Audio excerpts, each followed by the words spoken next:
Hello, welcome back to IrishRacing.com's Jump To It show, where we'll be previewing 6 races for you this weekend. Now, it is a bit of a quiet one in Ireland, so we are really focusing mainly on UK races from Haydock and one at Ascot. Now, joining me on the show today, we have Vincent Finegan and Johnny Ward. Johnny, you're a regular now on Irish Racing's Monday show, where we kind of look back at the weekend's events and also talking points in racing as well. But how are you getting on, and how is your tipping going lately?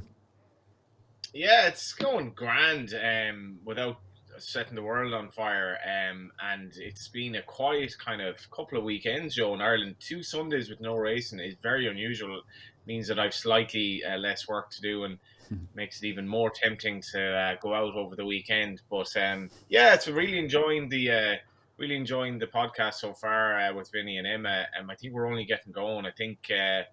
Vinny came up with this idea that we'd have a sort of a pivot talking point every Monday, and it's been great fun to get involved in. And we've had a good reaction. We've got something very close to my heart coming up next Monday in terms of kind of betting accounts and affordability checks on where the industry is going. And I know, Richie Forrestal spoke this week about the funding in Irish racing and not becoming complacent, but funding is going to become a big issue going forward.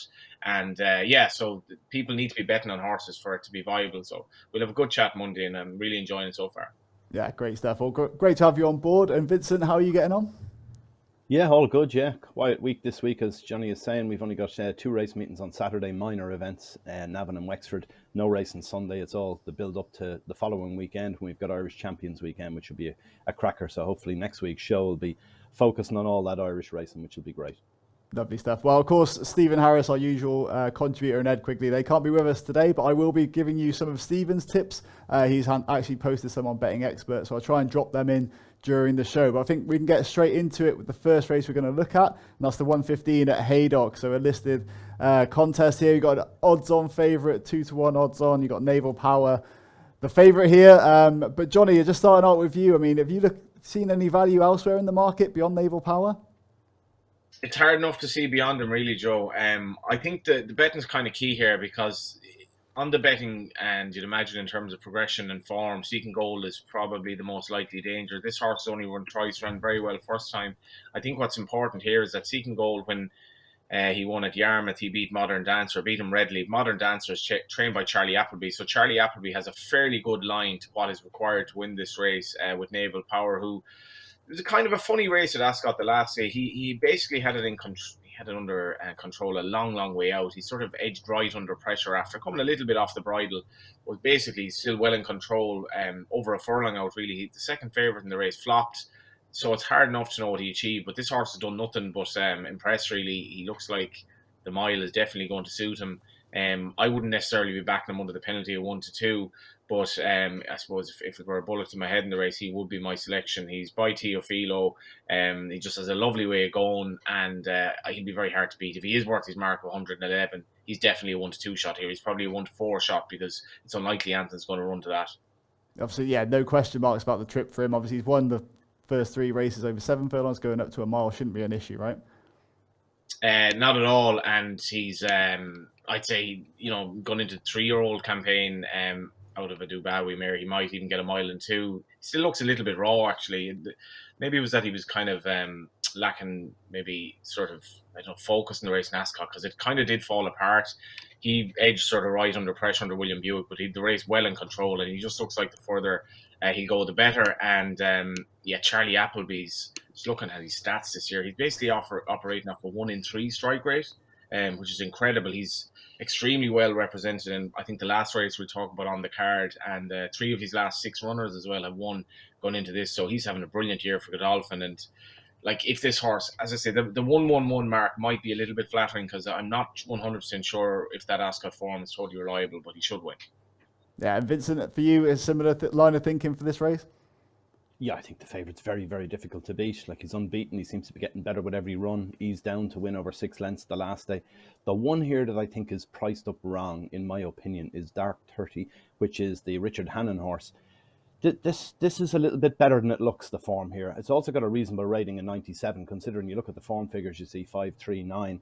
But if you go back to the Superlative Stakes, the horse was very unlucky and that got hampered when it finished third in the Superlative Stakes. And then you look at the run the last day, it lost a shoe when it finished last. So maybe that was a contributory factor because that run was definitely below anything it had achieved previously. I think that shouldn't be the outsider of the field. I wouldn't be surprised to see it finish second. I think it could be one for the forecast, but the favourite is definitely the one. Favourite's very, very difficult to beat. Could end up a lot shorter than 1-2 realistically, because there doesn't look to be any particular horse that's a major danger to it. No, the only one Stephen Harris tipped up on Betting Expert was Captain Winters. Again, maybe looking at the long shot, perhaps some place money potentially, but yeah. That's what Stephen's gone for. All right, I think we can move on now to the next race on the card. So at Haydock, the 145. Superior Mile Stakes. So this is an interesting one. We've got Reach for the Moon here, the heavy favourite, it looks like. Johnny, just take us through your assessment of this race and how do you think it's going to shape up? Yeah, there's a couple of races today, Joe, that's, you kind of have to either go with the favourite or take him or her on with an each-way poke. And I was surprised how short Reach for the Moon was at Ascot. I think I guess the theory at Royal Ascot was that he would improve for the mile and two. He didn't really seem to stay, but I was actually a little bit disappointed with him. If you look at him now, he's been beaten at 8-13, 7-4, and 2-5 in his last 3 runs. And I'm not saying that he's ungenuine or not, but to me, he's vulnerable. And Triple Time is, to me, is one of the value plays of the whole day. Kevin Ryan's he's not having an amazing season, but his stats are kind of more or less up there with what he normally achieves. And this horse is an incredible pedigree. He's by Frankel, and I was just looking up the dam side. He's a half brother to 7 winners. He's sorry, let me get my stats right here. He's a half brother to 8 winners, and all of the family effectively have won, and all of them progressed into 3-year-olds. And this horse was basically considered a Guineas horse when he ran at Haydock. And he was a little bit keen, took it up a long way out, but found plenty for pressure. Completely looked like a 3-year-old if you look at him physically. And obviously the thing is, we haven't seen him in 364 days. Won on this card, obviously, as a 2-year-old. But if you can kind of gamble on Kevin Ryan getting him back, everything about his pedigree suggests he'd make it into a 3-year-old. He's a each-way price, despite the fact that if this race were run at the start of the season, he'd probably be nearly joint favourite with the favourite because he'd achieved so much. Loves the track. I think he's a great each-way bet. Maybe even just back and win, because you're obviously taking that little bit of a chance on him. But just looking at the family, they were all very progressive. And also, the last horse he beat, Half It, you'll remember, ran very well at Ascot in the Queen's Vase as well. There were sort of 3 of them in a bunch finish. Was miles clear of third, was miles clear of fourth rather. So the form looks solid, and you're gambling on Kevin Ryan getting him right. And I think the price more than compensates. I think here is also worth knowing about the favouritism. So yeah, look back to this last time. You have to go back to 2015 for the last time a favourite actually won this race. So yeah, not a given for Reach for the Moon. Vincent, your kind of thoughts on and views on this one? Yeah, well, as you say, last 6 favourites have been beaten in this. Reach for the Moon, it was supposed to be the Queen's winner in Royal Ascot in their Jubilee year when they stepped the horse up to 1.25 miles, and it didn't work. Back from 8-13 into 2-5, and there's no other word for it, but it was a flop because the horse should have won that race on all things going into it. I'd be worried here. Visor first time is not a good sign either. I'd be saying this is too short a price. I definitely oppose it. The interesting one is definitely Triple Time, which won the first race we just discussed on the card this day last year at Haydock. Hasn't run since, is a big worry. That's the one big negative. And for that, I'd be saying no myself personally. I thought Dark Shift was one here worth a try at this level. It's after winning 4 of its last 6, including the Royal Hunt Cup at Royal Ascot. Was third to Fresh in another big handicap last time. That's a horse that definitely deserves to be here, have a shot at this level, and I wouldn't be surprised to see that run well. But the favourite for me is one to oppose. If you can find whatever you think is your best bet against it, I'd be definitely having something on something else here. I'd probably have a saver though on Bayside Boy as well, in that Roger Varian's gone for the blinkers. He was well fancied to go to the last hit because he was one of maybe 3 or 4 horses that was sort of shall we say, eye-catching and running behind Cerebus at Royal Ascot. And you go back to his 2-year-old form, it's really, really strong. He didn't look like he was in love with the game at Goodwood, but they put on blinkers on him. And again, he's rated 110, which puts him a pound off. I cannot see why Reach the Moon is a short. Maybe it's the fact that he's continually short in the betting, but nothing suggests he should be as short as he is here, and that makes definitely value elsewhere. So yeah, it sounds like then, Pundit's going for the lay on Reach for the Moon, definitely suggesting that. But Stephen Harris, our betting expert tipster from previous shows, he's actually gone for his nap of the weekend being Reach for the Moon. So it'll be an interesting assessment to see next week who is right on that one. All right, let's move on to the next race. A big field handicap here, 16 declared, the 220. Johnny, I just want to get your thoughts on how you actually go about approaching these kind of races when it is these big fields. I mean, the prices range from, you got half the field between 15 to 2 and 10 to 1 almost. So where do you kind of pick out some value in these races? Yeah, like the whole each way structure of racing is changing. It's been anachronistic anyway. The four places for 16 runner handicaps is obviously often bookmakers are betting a bit over broke.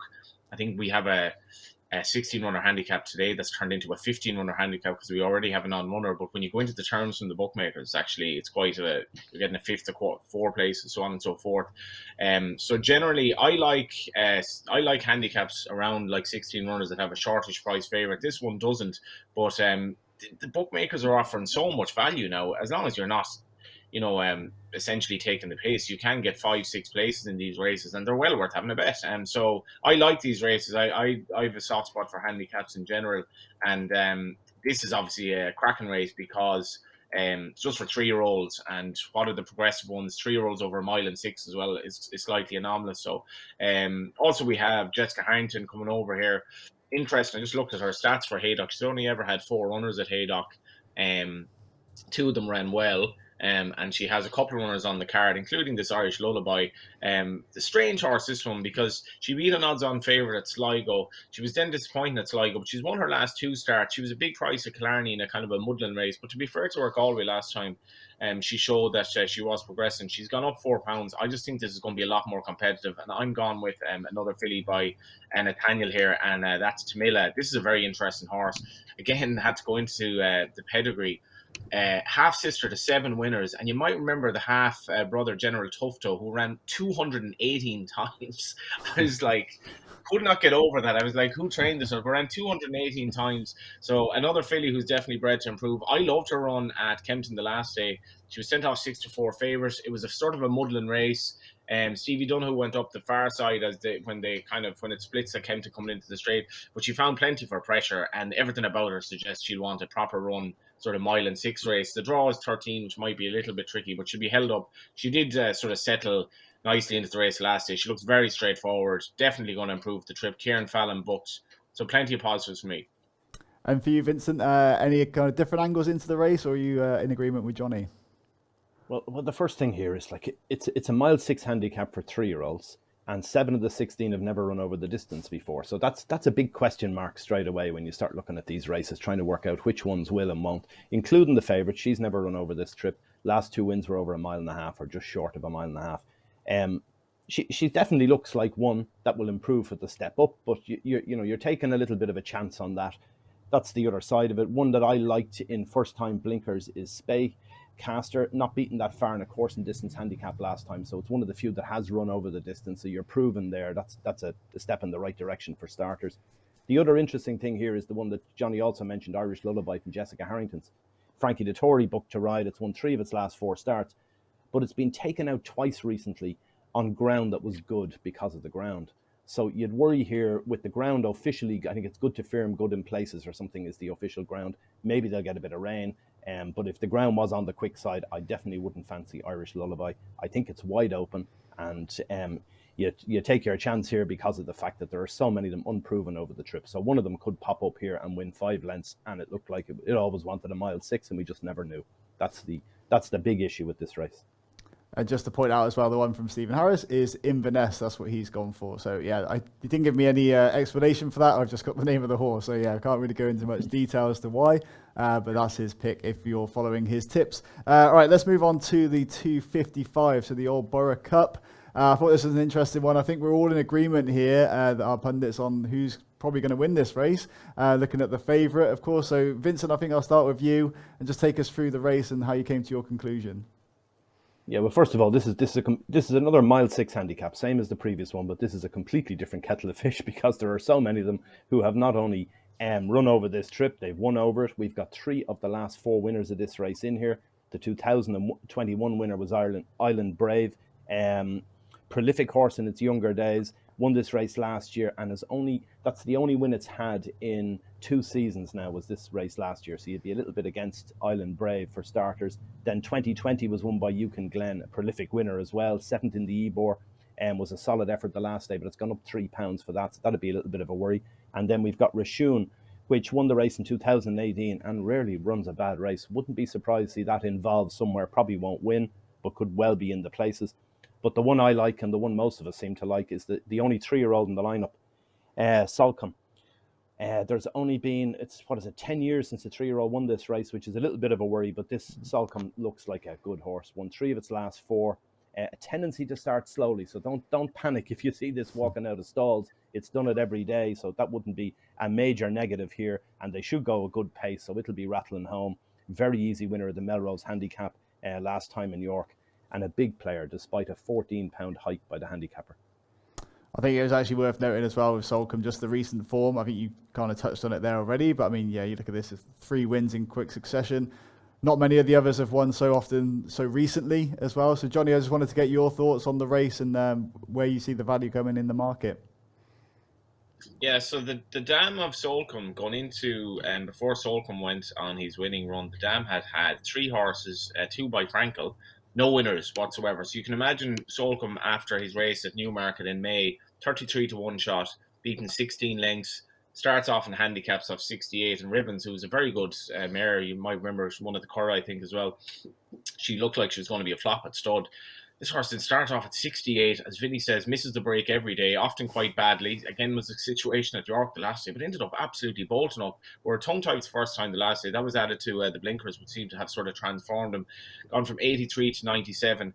I guess the angle here is, do you want to play, like, I'm not going to lie, I mean, I don't know if a stone is fair for York. Maybe it is, maybe it isn't. As I said, this is one of the races where we've gotten that non-runner, but if you look at the each way terms, there are actually sort of plenty of bookmakers that are giving you decent offers. So I'm going to take a chance on Taipan here, and this is chance, it's a small stakes bet for me, but couple of interesting points about this horse. Jessica Harrington brings him over. Whether he's just accompanying Irish Lullaby or not, I don't know, but he does come over. Adam Kirby's a good book, and this horse's only win was at 2, but he actually ran very well in a couple of races behind Bolshoi Ballet as a 3-year-old, and I thought the last day at Killarney, it looked like he was coming back into form. He really stayed on well. He's not the quickest in the world, but I'm just hoping that his stamina will come into play here. He's gone down to a mark of 97, which on the Royal Ascot run last year would definitely make him competitive for place purposes here. He is 20 to 1. I'm not sure what to make of the fact that she's changed the headgear again, but he has a reasonable chance, I think. I'll give him one more chance. I think he is genuine, and that was much more like it at Killarney. Lovely stuff. All right, I think that sums up nicely this race. Just for reference as well, Stephen's going for Solcombe, agreeing with Vincent. Now, next one we're going to talk about, the next race is the 3:30, so the Betfair Sprint Cup Stakes. Obviously over 6 furlong, pretty much the spectacle of the day, I think it could be, when you got 17 all dashing for the line. Vincent, take us through your assessment of this race and where you see the best bet in the race. Yeah, the first thing with these Group 1 sprints, you end up, the favourites tend to do very well in these. So you wouldn't be putting anyone off back in one at a short price in these, because they don't tend to be won by 33 to 1 or 50 to 1 chances. When you go into this, we've got one Irish runner, which is Castle Star. A guy called Tom Hogan won this race with Gordon Lord Byron back in 2013, ridden by Johnny Murtagh. And Castle Star, Fozzie Stack sends it over, Ronan Whelan due to ride. A really good 2-year-old, this horse. But the big thing is, I think it needs soft ground. All its best form was on soft ground. I'd say they were hoping Haydock might have turned up a little bit soft. It doesn't look like it will at the moment, so that'd be a no for me.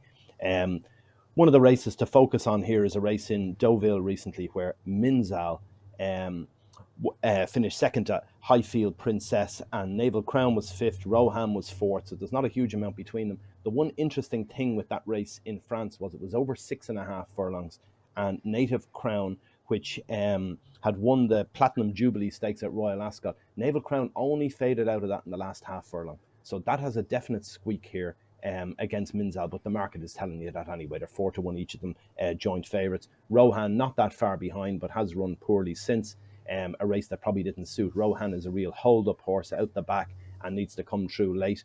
has previous form as well with Newbury in July. Minzal beat Go Bears Go and Dubawi Legend, and Rohan was fourth. Rohan looked a winner there, entering the final furlong, but just faded in the last few strides. It's an interesting race, this. It is relatively open, but the two favourites would be very hard to keep out of it. And the other one here is Emirati Anna, which won the race last year, third in the Nunthorpe at York, when it was 4 lengths behind Highfield Princess. So it hasn't got that much to find on real form here with the likes of Minzal and Naval Crown. Naval Crown for me is probably just about the value, but you'd like to see a little bit bigger than 4-1 to be playing each way. And how about you, Johnny? Your assessment here? Yeah, I echo a lot of what Vinny says. It's quite open. And again, if you go into the terms, one bookmaker here paying 6 places, despite the fact it's obviously non-handicap. And I think even if you play that and look for the show prices, you can't go far wrong back in Minzal. The only concern with Minzal is he might not want to go to firm. Electric Picnic is the big festival in Ireland this weekend. And I had tickets for it, but I couldn't go. And I was a little bit disappointed until I was reading the Irish Times this morning, and they basically said it's going to be an absolute washout. It's going to rain, and I hate festivals when you're basically covered in mud. So if that rain, there is a little bit of rain forecast for Haydock. It's just not kind of certain will it make much of a difference. If the softer it gets in terms of it getting good to soft or worse, will definitely suit Minzal. As Vinny said, that race at Deauville is a key form race the last day. I thought he actually fared very well there. As much as Naval Crown, probably 6.5 on soft ground maybe isn't his thing anymore, and he only faded. Minzal was really strong at the finish, and he travelled well, and it looked like a race that they didn't go a mad gallop in, and he's a very relaxed horse. The one bad run he's had, and even that wasn't a disgracefully bad run, was behind Naval Crown at Royal Ascot when they put a headgear on him, which they have blamed for the poor run. They've taken that off him since. He obviously has an edge on Go Bears Go, on Newbury running. I think he's rock solid each way. As long as the ground isn't too fast, the way he travels, listening to Owen Burrows, he said this horse is just so relaxed, really chilled out, kind of races like that as well. And I think he'll confirm the form with Naval Crown, particularly if it's goodish ground, and if you can get those each way turns, the way he travels and the way he's kind of finishing his races, I think he's a great chance here. Lovely stuff. And Stephen Harris, by the way, has also got Rohan, course and distance winner, of course. So, interesting one. Right, next we're going to move on over to Ascot for the last feature race. We're going to talk about the 3:45 of the Vetsa Stakes. So let's go over to the site here. We've got first ruler, the fab for the Appleby Ryan Moore combo. Vincent, do you see any value elsewhere beyond the favourite here? Well, I think this is a very interesting race in the sense that, first of all, you have 11 runners, 5 of them owned by Godolphin, 2 more owned by another sheikh from Dubai. So basically 7 of them are all from the one family or extended family. If that was Ireland, you'd be screaming about it, like it used to be the case with the Gigginstown things. Everyone complaining about these fields with full of Gigginstown runners and everything else. At least the good thing is with Godolphin and with Gigginstown is they all tend to run on their merit. So you should be able to back any of them with confidence that it would at least try, whereas that wouldn't be the case in some cases if you've got coupled horses. What I'm interested in here is, does one of them in particular, is this Al Nafir. I think this could potentially be a wrong price. First of all, I don't think it stayed the last day. I think the trip was too far. That was against Solcombe as well. Didn't quite get home that day, so they're dropping it back slightly in trip. We're back to 1.4 miles now from what was nearly 1.6 miles the last day. The other thing that's interesting here is this is bred to be a lot better than a 92. It's by Dubawi. It's out of a filly called Nighttime, who was an Irish 1,000 Guineas winner for Dermot Wells. It was Wells' family bred horse. Won 6 lengths in an Irish 1,000 Guineas out of Galileo. So this is bred to be a lot better than a 92. The other thing here is the favourite in this race. The last day the favourite ran, it was ridden by Harry Davis. Harry Davis now switches on to Al Nafir. Like he won on First Ruler the last day. Brian Moore is now riding First Ruler this time.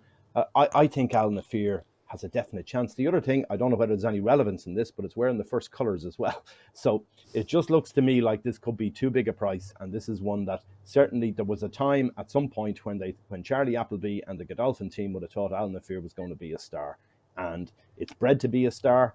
Off 92, I wouldn't be surprised after the last day when it definitely didn't stay. I wouldn't be surprised to see a big run. It's got the wonder kid on it, Harry Davis. He's winning all round him. Definite chance, real each way play, I would have thought. And Johnny, your view? Do you share or do you echo the sentiments of Vincent here? Yeah, it's I'm going with another well-bred horse here, as Vincent says, dominated by the one colour, almost dominated by the one trainer. I think Dubawi has 3 horses in the race, and so it has a real feel of the Arab influence in English racing type, and these are fascinating 3-year-old handicappers who are generally unexposed, including at the trip. I'm going to go with Fantastic in the cheapies. This horse is a brother to Cracksman, who, despite all the achievements of Frankel, still remains his best horse. Effectively, Cracksman, a hell of a horse. This horse probably isn't as good as him, I think we can say. Started off in handicaps off 87, but I thought the Newbury run the last day suggested he was getting his act together. Kind of drifted left under pressure, took it up, but was well in command, and then sort of slightly flagged a bit close home, but looked like he was sort of only doing enough. And it's interesting, if cheapies is on him, he's only got up £5. I think this horse definitely has more to offer in a truly run race, which hopefully this will be. Cracksman's brother running off 92 for Rob Havlin, and the Gosdens will do it for me in the cheap pieces, and you're getting an each way price. Cracking stuff. I think one other thing I wanted to point out as well, just looking at the draw analysis for this race. So it's a bit of a random stat, but with Ascot, stall 7 is one to keep an eye on, just because of the number of expected wins versus the actual. You would be up level stakes 10 units if you were backing horse from stall 7. So I just wanted to give you a shout out to La Yarkle, 6-1 shot for William Haggis there, if you're into that, the draw analysis. So I just wanted to point out that feature of the website and how it might actually be quite useful when you're betting. Right, that wraps up our assessments of the feature races. Now I just want to hand over to our pundits to actually give you their tips of the week. We've already covered a couple, but Johnny, I'll start with you. You've got one at Navan as well. Just take us through your nap, your value angle, and your long shot, please. Yeah, thanks, Joe. The nap is our Inti in the first at Navan. It's a tough car. This Silver Class running later on, I think, with a little bit of rain. He's very interesting, but Araniti looks a horse that'll just win. She started off for another yard in fairness, it wasn't the strongest maiden in the world, but considering the fact that Natalia Lupini would have very, very few horses good enough to win a maiden, let alone be sent off 5-1, I think it was very significant that she was sent off that price, and that was in a race 22nd of June. In Naas. It's fair to say the form hasn't worked out great. The winner flopped since, but Paddy Toomey, just the yard switch angle, as much as Natalia is having a good season, Paddy Toomey is just a brilliant trainer, and it just does not look a strong race. I think on betting forecast, this filly, she's a lovely pedigree as well, by the way. This filly will be something like odds against, and I back that. I don't think there's anything good enough in the race to beat her that has run, and newcomers don't make enough appeal. My value bet is Triple Time in the 145. As Vincent says, the absence is the worry, but I mean, I'm more than happy to take a chance at 13-2. The long shot then is Taipan in the 255, a horse who hasn't run since his 2-year-old days, but I think he's going to outrun his odds tomorrow. And Vincent, can you bring up yours, please, and then just take us through? I think you mentioned a couple. We also got one from Navan, right? Yep. Yeah, the nap is Solcombe. I think a rapidly improving 3-year-old, well worth a bet. 2-1 is probably a little bit skinny. You'd like to think you might get a little bit better than that. There has to be money for some of the others somewhere along the way in a big field handicap, but 2-1 is what it is, and it's worth a bet. I think it will win. That's the bottom line there. For the value, I'm going for a horse called Swell Time. It runs in a handicap in Navan, the last race in Navan, the 5:35. It's a course and distance winner recently. Won well, beat a similar bunch the last day. The thing here is most of these horses in opposition are only really getting ready for the jump season. They're getting themselves fully fit for a campaign over hurdles. And Swell Time isn't quite doing that. It's been winning during the summer. It won at Kilbeggan over hurdles as well. So it's a horse in form, going well, won over the course and distance the last day. It's only gone up £3, which for me wasn't a whole lot of an imposition for this day. It should be thereabouts, and it's worth a bet. I think it might be a bigger price than it should be, just because there's some fancy looking opposition, horses that look like they're well treated on the flat, and they probably are, but I don't think this is their main focus. It's all about jumping going forward. And then the outsider I mentioned is in the first race at Haydock. Probably won't beat the favourite, Naval Power. Be surprised if it did, to be honest with you, but I just don't think it should be the outsider of the field, this dark 30. I think it's too big a price. Lost the shoe the last day, has a very good run in the Superlative Stakes. Be surprised if that's not involved somewhere. Lovely stuff. Well, best of luck to both of you, and thanks a lot for your tips. Also, thank you for watching along here on Jump To It as well. Johnny, we'll see you again on the Monday show, and also Vincent as well, of course. So yeah, feel free to stay tuned to the Irish Racing YouTube channel. Subscribe for more content just like this every weekend, and also, like I say, the Monday show. If you do place a bet, as always, please do gamble responsibly. Thanks a lot for watching, and we'll see you again very soon.